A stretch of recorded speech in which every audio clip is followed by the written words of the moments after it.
Captain Yunho was drinking his morning tea. When the alarm bells started ringing, the sound was so loud and sudden that he almost dropped his cup. The hot liquid splashed on his uniform, but he did not care about that right now. Something big was happening. His ship, the Starfinder, had been flying through empty space for 3 months now. They were part of the Galactic Alliance survey team.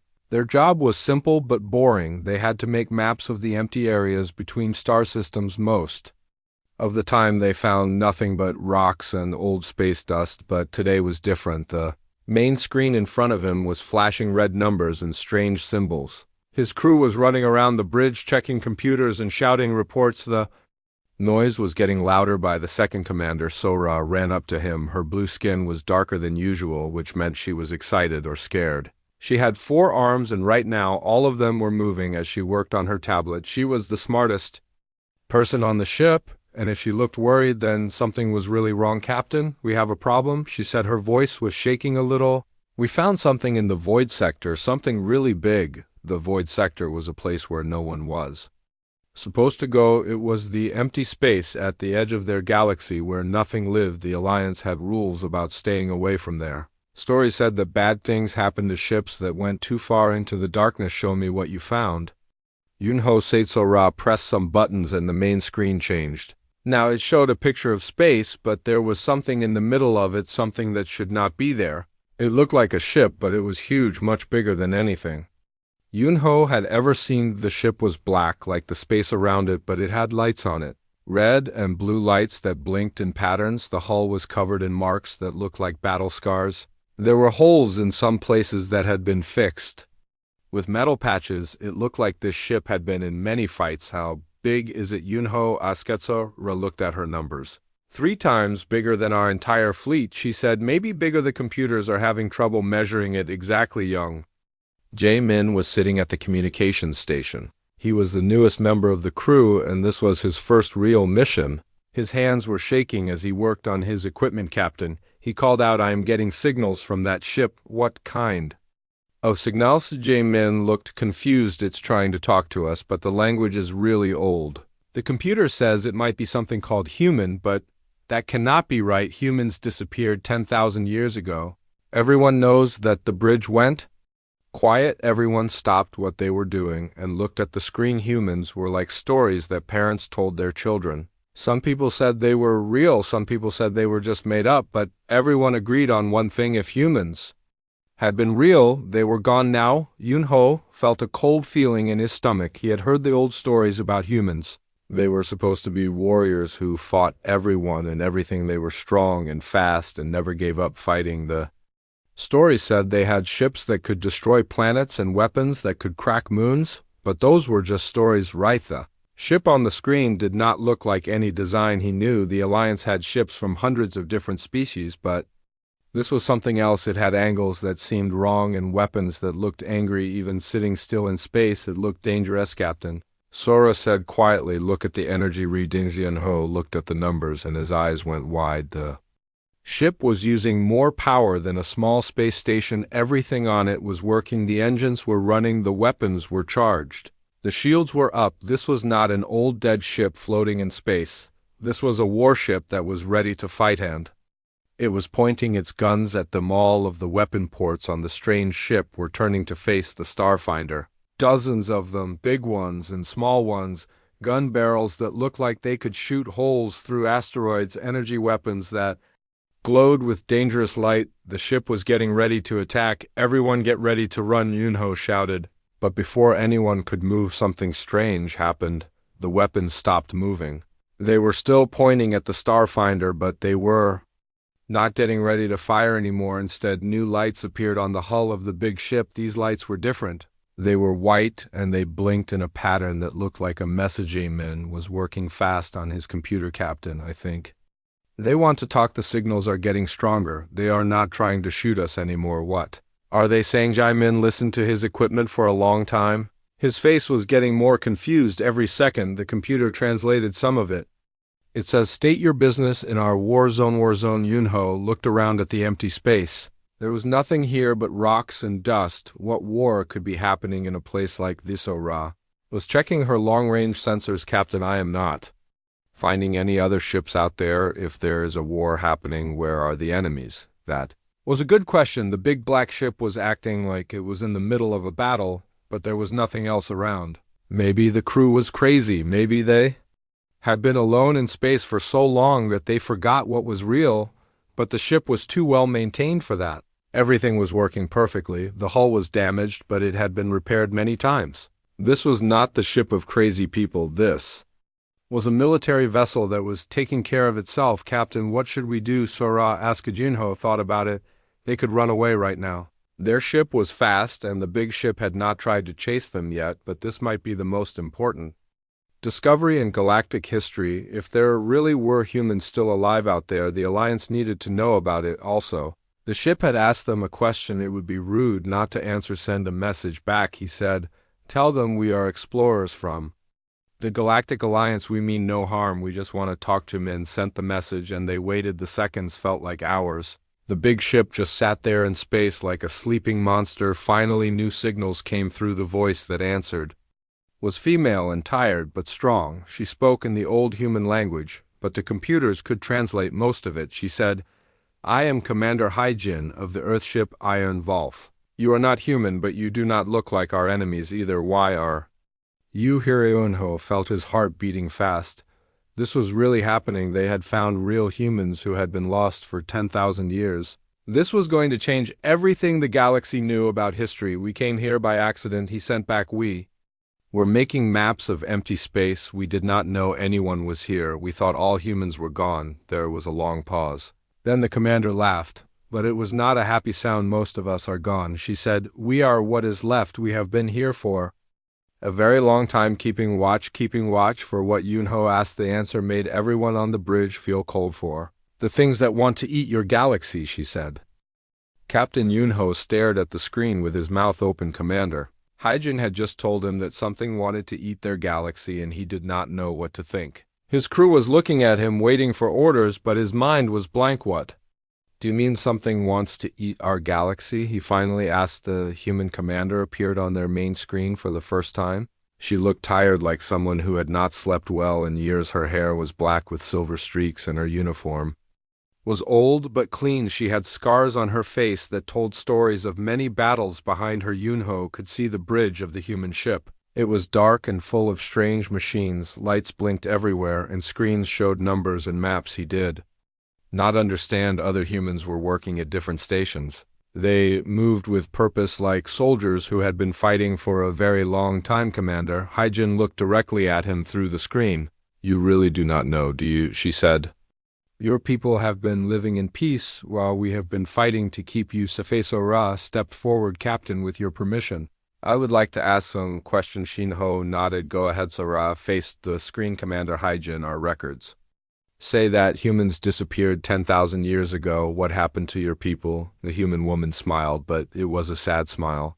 We did not disappear, she said. We volunteered. We found something sleeping in the dark between galaxies, something ancient and hungry. We realized that if it woke up, it would destroy everything. So we decided to stand guard. Jimin was recording everything, but his hands were shaking. Commander, what exactly are you guarding against? Jin pressed some buttons and new images appeared on their screen. The pictures showed creatures that looked like nightmares. They were part machine and part something alive. They had long tentacles that reached out like hungry arms and eyes that glowed with evil light. Their ships were huge and covered with spikes and claws. We call them the Devourers, she said. They are older than our galaxy, maybe older than many galaxies. They sleep for thousands of years, but when they wake up, they eat everything living. Planets, dead planets, stars, moons, everything becomes food for them. Yunho felt sick looking at the pictures. How many of them are there? Too many to count, Hyjin said.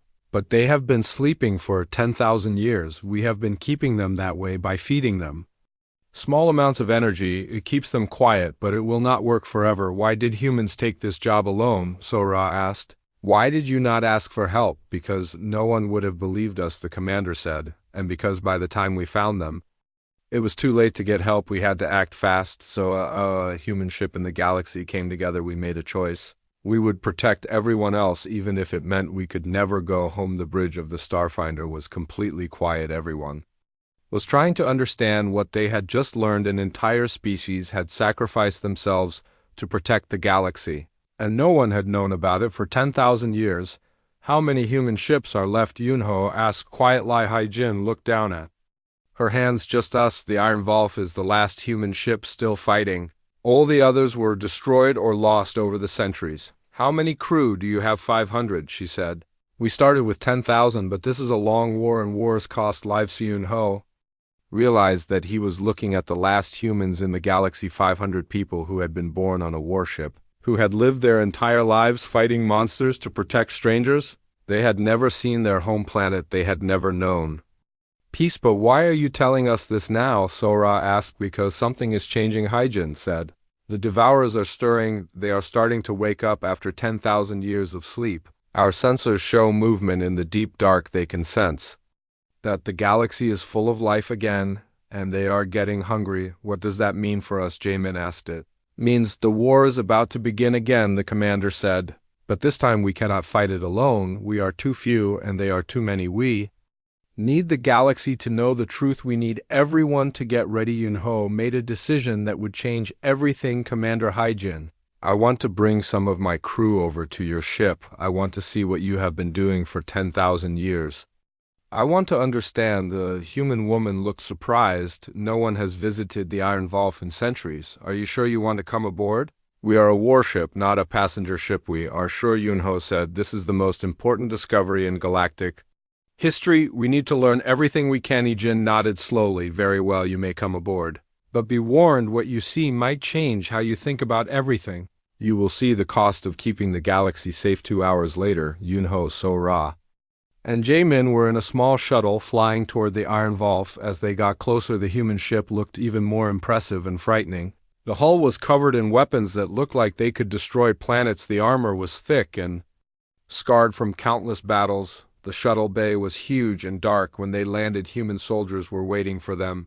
They wore uniforms that looked ancient but well-maintained. Their faces were serious but not unfriendly. These were people who had lived their entire lives at war. Commander Haijin met them at the shuttle. Her ship was even more impressive inside. Everything was built for war, but it was also built to last. The walls were thick metal. The corridors were wide enough for soldiers to run through, and every room had emergency shields and weapon lockers. This is our command center, she said, leading them to a huge room full of computers and screens. Maps of the galaxy covered the walls with red marks showing where the Devourers were sleeping. We have been watching them for 10,000 years, learning their patterns, studying their behavior. Sora was amazed by the technology.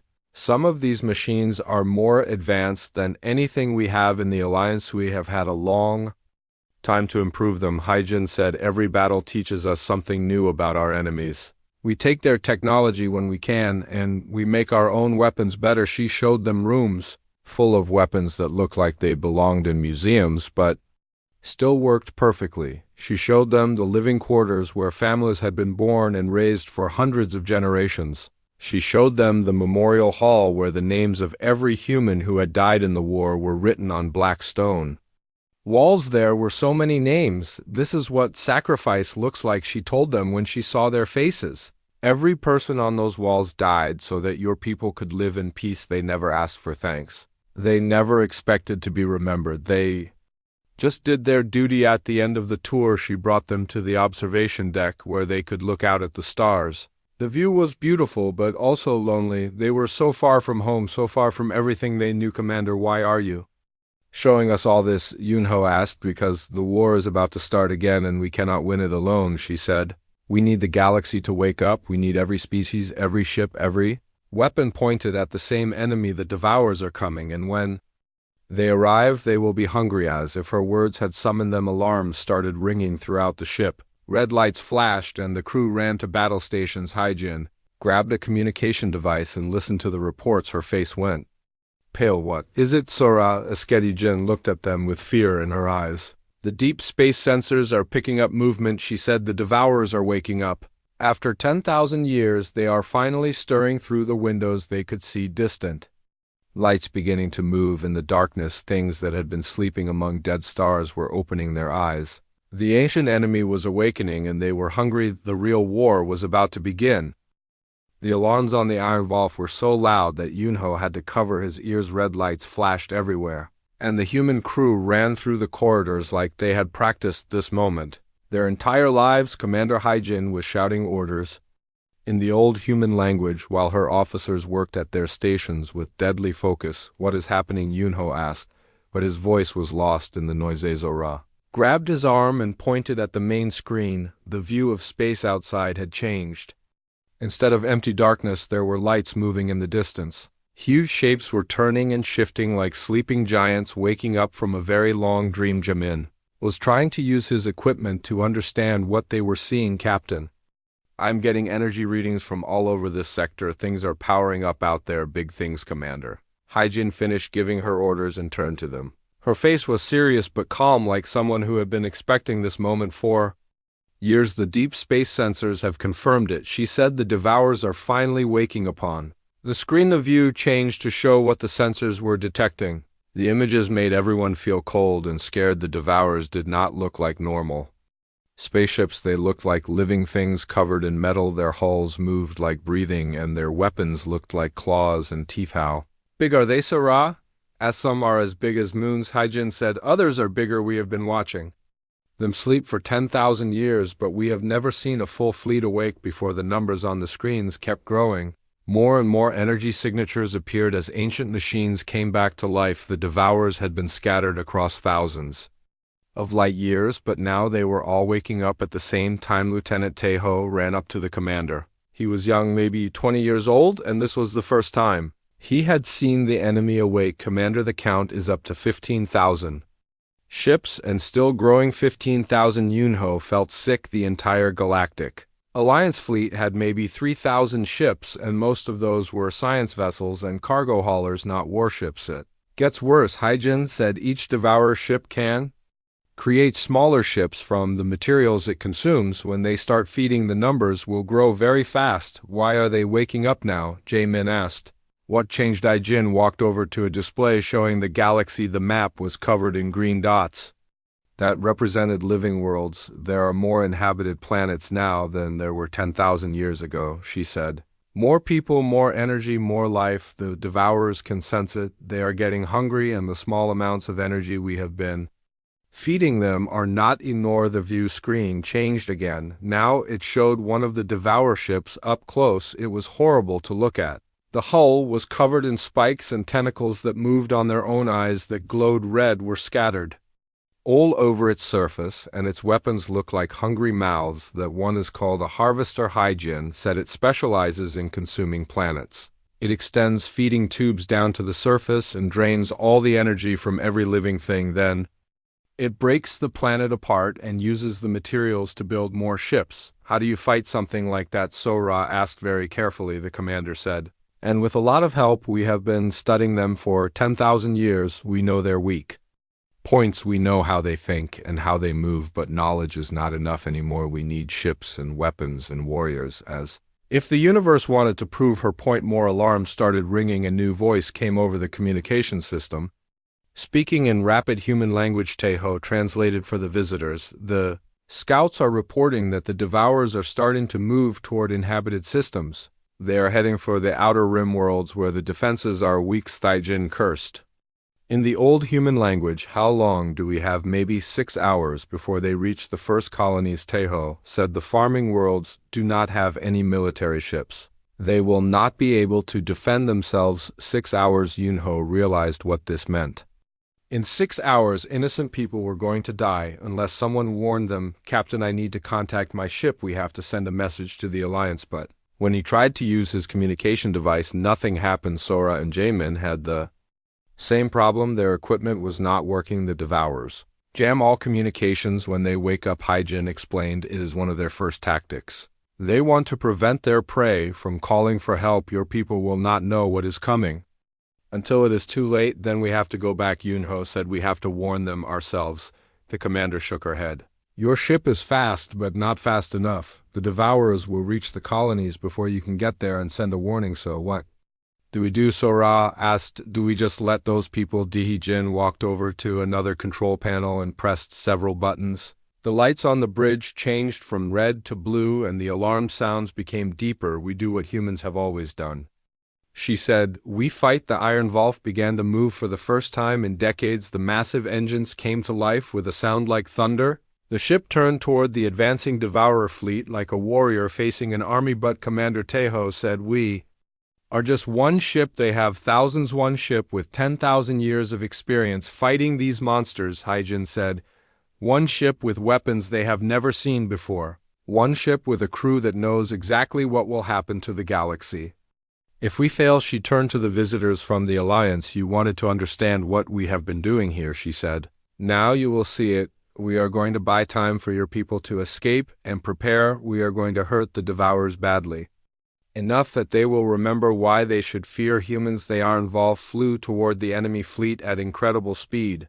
The ship was bigger than anything Yunho had ever seen move so fast behind them. The Devourer ships were spreading out like a plague, getting ready to consume everything in their path. The weapon systems came online with sounds like roaring beasts.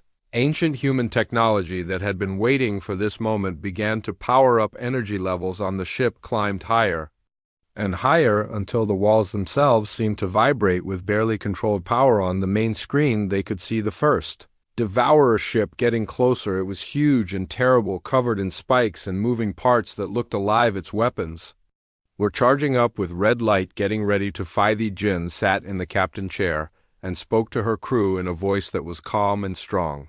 "Today we show them why humans are the most dangerous species in the galaxy," she said. "Today we remind them that we are still here." The Iron Wolf opened fire with every weapon it had. The space between the ships lit up like a star being born.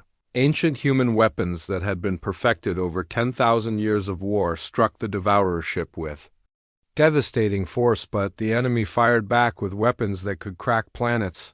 Energy beams that could melt asteroids slammed into the Iron Wolf. The ship shook and sparks flew from damaged systems, but the old human shields held. "We heard it," Tejo shouted, looking at his displays. The Devourer ship was damaged, but not destroyed. It was already starting to repair itself with metal stolen from dead worlds. Then, "We heard it again," Hyjin said. The Iron Wolf fired another barrage, this time aiming for the weak points that humans had identified over centuries of fighting. The Devourer ship shuddered and began to drift. "One down, 14,999 to go," the commander said. But her crew was cheering. They had won the first battle of a war that would decide the fate of the galaxy. Yunho realized he was watching the bravest people he had ever met. 500 humans in an ancient ship were fighting an enemy that outnumbered them 30,000 to 1, and they were doing it to save people they had never met. The war for the galaxy had begun. Captain Yunho watched the Iron Wolf destroy another Devourer ship and made the hardest decision of his life. He turned to Commander Hyjin, who was directing the battle from her captain chair. "Commander, I need to get back to my ship," he said. "I have to tell the galaxy what is happening here." Hyjin looked at him like he was crazy. "The communication jammers are still active," she said. "Even if you reach your ship, you will not be able to send messages, and the Devourers will try to destroy anything that moves." "I have to try," Yunho said. "The galaxy has a right to know. They have a right to choose whether to fight or run." The human commander studied his face for a long moment. Then she nodded. "Tejo, take them to the shuttle bay. Give them an escort of our best fighters." 20 minutes later, Yunho, Sora, and Jae-min were racing through space in their small shuttle. 6 human fighter ships flew around them like protective wolves. The Devourer fleet was spreading out across the sector, consuming everything in their path, but the human pilots knew how to avoid the worst of the enemy patrols. When they reached the Starfinder, the crew was waiting for them with worried faces. They had watched the battle from a safe distance and could not believe what they were seeing. "Captain, what are those things?" Daeun asked. She was the ship's weapons officer, and she looked scared. "The energy readings are off every scale we have." Yunho gathered his crew in the main meeting room and told them everything. He explained about the humans who had been protecting the galaxy for 10,000 years. He told them about the Devourers and what would happen if they were not stopped. The room was quiet when he finished. Then everyone started talking at once. "This is impossible," one officer said. "Humans are just stories. The evidence is right outside our windows." Yunho said, "Look at that battle. Do you think we could fight ships like that?" Sora stood up. "Captain, what are your orders?" Yunho took a Deep breath, we are going to do something that might get us all killed. We are going to break through the communication jamming and tell the galaxy the truth. It took them 3 hours of dangerous flying to get far enough away from the Devourer fleet to send messages. When they finally succeeded, Yunho recorded the most important broadcast in galactic history. People of the galaxy, he said. This is Captain Yunho of the survey ship Starfinder. I'm sending you this message from the Void Sector, where we have discovered something that will change everything you know about our history. Showed them recordings of the Iron Wolf and its human crew. He played Commander Hyjin's words about the ancient war. He displayed images of the Devourer fleet that was now spreading across the galaxy like a plague. For 10,000 years humans had been protecting us, he said. They sacrificed their entire civilization to keep ancient monsters asleep. Now those monsters are awake and we need to help. The humans fight them. This is not their war anymore. This is our war. The response was immediate and chaotic. Some worlds refused to believe the message and called it a fake. Others panicked and tried to evacuate their entire populations to the far side of the galaxy, but many leaders understood what Yunho was telling them and began mobilizing their fleets. Admiral Kyungsu of the Galactic Defense Force was the first major commander to respond. His message came through on emergency channels. Just hours after Yunho's broadcast, Captain Yunho, I am assembling every available warship at the Nexus station, he said. We owe humanity a debt that can never be repaid, but we can start trying to repay it today. Within 12 hours, ships from dozens of species were gathering at the meeting point.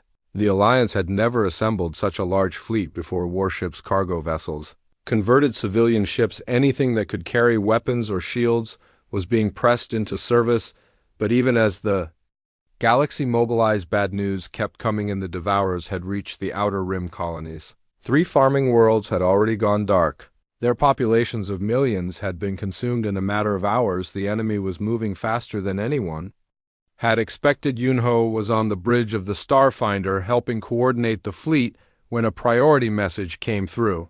It was from the Iron Wolf, and Commander Hyjin looked exhausted. Captain, I need to show you something, she said. The view changed to show the interior of the human ship, but now it looked different. Engineers were working on machines that had been hidden deep in the ship. Ancient technology was coming online for the first time in centuries. What is that? Sora Askedi-jin smiled for the first time since they had met her. We have not just been fighting the Devourers for 10,000 years, she said. We have been studying them, learning from them, taking their technology and making it our own. The camera showed Engineer Minho working on a massive computer system. The machine was part human technology and part something else, something that looked alive. Every battle, every encounter, every time we destroyed one of their ships, we learned something new, Minho explained. We took their weapons, their armor, their power systems. We have been building something that can hurt them badly. What exactly have you built? Jaemin asked. A weapon that uses their own feeding mechanisms against them, Hyjin said. When the Devourers consume energy, they have to process it through specialized organs. If we can overload those organs with the right kind of energy pulse, we can make them explode from the inside. The implications were staggering. The humans had not just been holding the line for 10,000 years. They had been preparing for this moment. They had been building weapons that could turn the tide of the war. But there is a problem, Hyjin continued. The weapon requires an enormous amount of power, more than our ship can generate. We need the combined energy output of at least a dozen modern warships. Admiral Kyung-soo, who had been listening to the conversation, stepped forward on the screen. I have 50 ships here, Commander. What do you need us to do? The plan was dangerous and complicated. The human ship would have to get close to the main Devourer fleet, while the Alliance ships channeled their power through specially configured energy beams. It would leave all of them vulnerable to attack, and if the timing was wrong, they would all be destroyed. But it was their only chance to stop the ancient enemy before more worlds were consumed. The combined fleet moved toward the Devourer swarm like an arrow aimed at the heart of darkness. The Iron Wolf led the way, its ancient hull scarred but unbroken. Behind it flew ships from every corner of the galaxy, united for the first time in their history by a common threat. As they approached the enemy, the true size of the Devourer fleet became clear. There were not just thousands of ships, there were tens of thousands, maybe hundreds of thousands. The ancient enemy had been busy during their long sleep building and preparing for this moment. Some of the Alliance captains wanted to turn back when they saw what they were facing, but Admiral Kyung-soo broadcast a message to the entire fleet. "Look at that human ship," he said. 500 people flying toward an enemy that outnumbers them 1,000 to 1. They have been doing this for 10,000 years, protecting people they never met. They are not running, and neither are we. The Iron Wolf reached the edge of the Devourer formation and opened fire with every weapon it had. Ancient human technology lit up the darkness as the ship fought its way toward the enemy flagship. The Alliance fleet followed, spreading out to provide covering fire while their engineers worked to configure the energy transfer system. Shijin appeared on the fleet communication channel. Her ship was shaking from enemy fire, but her voice was steady. "All ships prepare for energy transfer," she said. "We get one chance at this. If we miss, the Devourers will adapt, and we will never be able to use this weapon again." The moment of truth was approaching. The fate of the galaxy would be decided in the next few minutes by an ancient human warship and a hastily assembled fleet of aliens, who had just learned that heroes were real, and somewhere in the darkness the Devourer flagship was waiting with weapons that could destroy stars. The combined fleet approached the Devourer swarm, and space itself seemed to hold its breath. The enemy ships were so numerous that they blocked out the stars. Their hulls pulsed with hungry life, and their weapons glowed like angry eyes. The Iron Wolf flew at the front of the Alliance formation, its ancient armor scarred, but unbroken. Commander Haijin stood on her bridge, watching the tactical displays as thousands of enemy contacts appeared on the screens. Her crew worked with the deadly precision of people who had trained for this moment their entire lives. Young pilot Subin sat at the helm, her hands steady on the controls, even though she was flying toward certain death. "All Alliance ships, this is Iron Wolf actual." Haijin broadcast to the fleet, "Remember the plan. We punch through their outer perimeter, find their command ship, and hit it with everything we have. Stay close and watch for the feeding tentacles." The Devourers struck first. Without warning, beams of energy that could melt moons lanced out from their ships. The space between the fleets lit up like lightning as weapons designed for planetary destruction sought their targets. Several Alliance ships exploded immediately, their hulls unable to withstand the massive energy discharge, but the human ship pushed forward, its shields flaring bright blue as they absorbed punishment that would have destroyed a dozen normal vessels. The Iron Wolf had been built for this kind of fighting. Its armor was a fusion of human engineering and captured Devourer technology perfected over 10,000 years of constant warfare. Return fire. All ships, Admiral Kyung-soo ordered from his flagship. The combined Alliance fleet opened up with every weapon they had: missiles, energy beams, kinetic rounds, everything they could throw at the ancient enemy. But the Devourers were adapting already.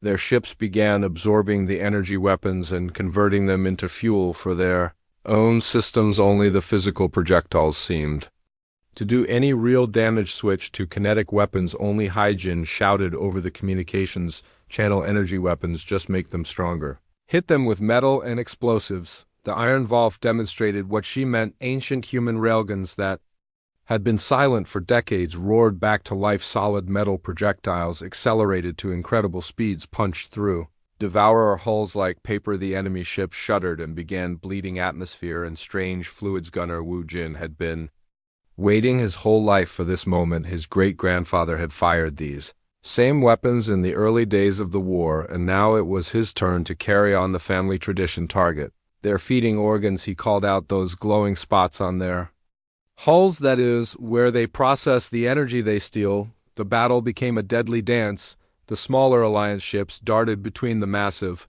Devourer vessels, striking at weak points and fleeing before the return fire could find them. The Iron Wolf carved a path through the enemy formation like a sword cutting through flesh, its weapons never stopping their deadly work. But for every Devourer ship they destroyed, two more seemed to take its place. The ancient enemy had been preparing for this battle longer than some civilizations had existed. Their numbers were vast, and their hunger was endless. Captain Yunho watched from the bridge of the Star Finder as the battle raged around them. His ship was not built for fighting, but his crew was doing everything they could to help. Sora had figured out how to use their sensor arrays to guide Alliance missiles to their targets, while Jae-min coordinated communications between ships, whose crews spoke dozens of different languages. We are losing too many ships, Yunho said as another Alliance vessel disappeared in a ball of fire.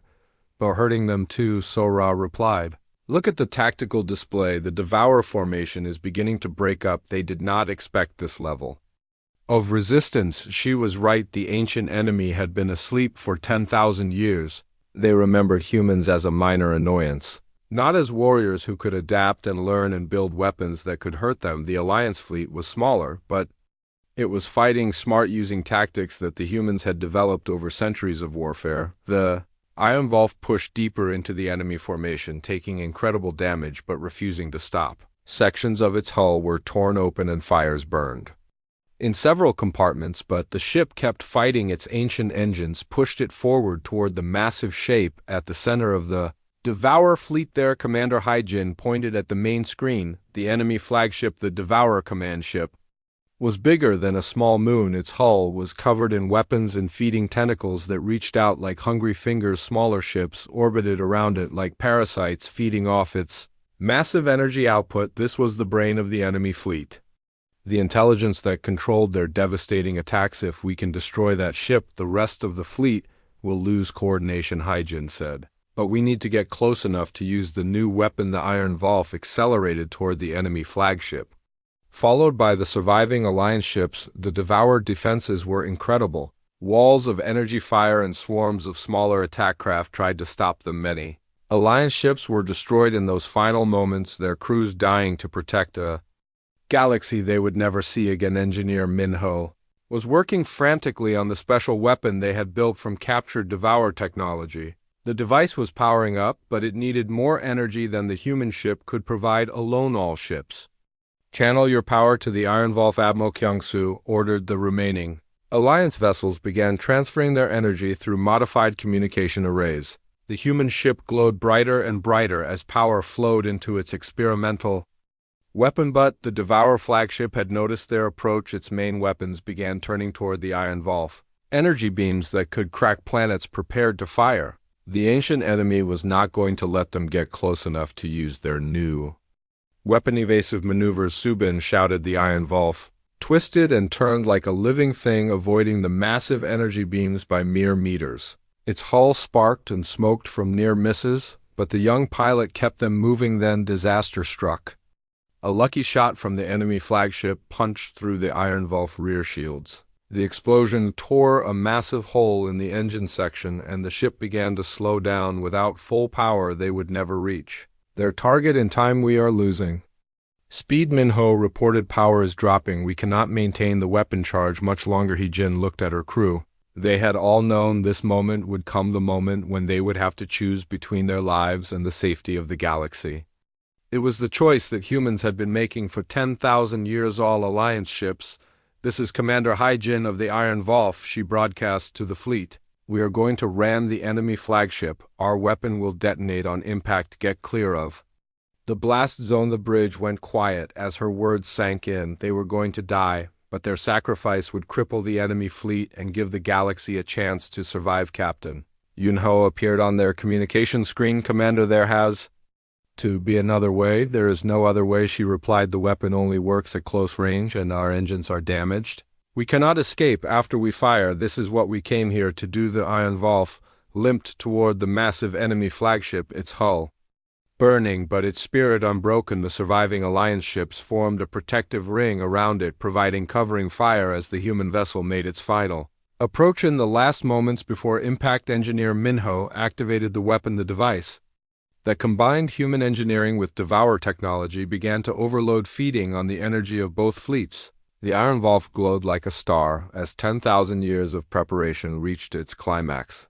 The collision lit up half the galaxy. When the light faded, the Devourer flagship was gone, destroyed by the explosion of its own feeding systems. The enemy fleet began to scatter without their command ship to coordinate their attacks, but floating in the wreckage were escape pods, dozens of them carrying the last humans in the galaxy and the Alliance crew members who had fought beside them. Captain Yunho had kept his ship close enough to rescue the survivors against all orders and common sense as the rescue ships picked up the escape Pod's Commander Hyjin floated in her pod looking out at the stars. For the first time in 10,000 years, the galaxy was safe, the ancient enemy was broken, and the long war was finally over. The last battle had been won, but the cost had been terrible.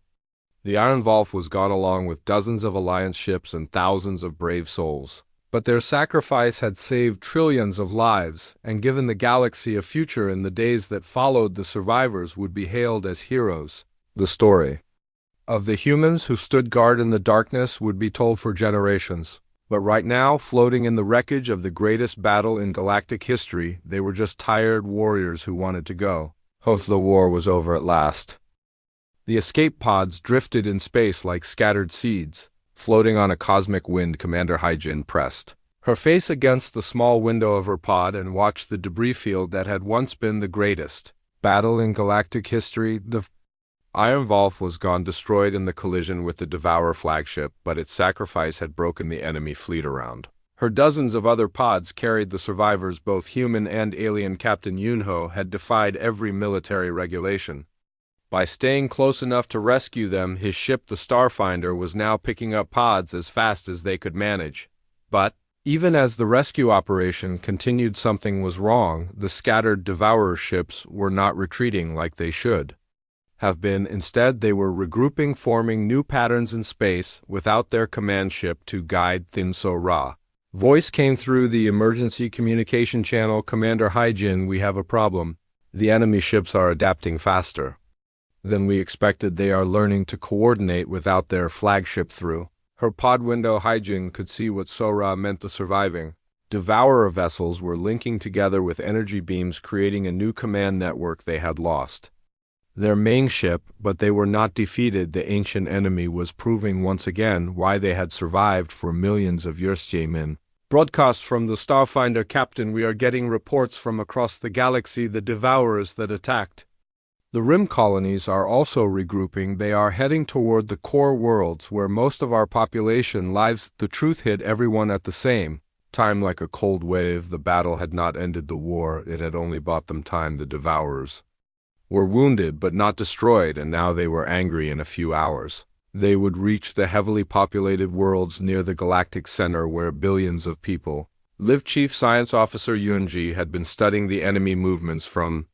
her pod, and now her voice was filled with terrible understanding. Everyone listen to me, she said. I have been analyzing the Devourer behavior patterns.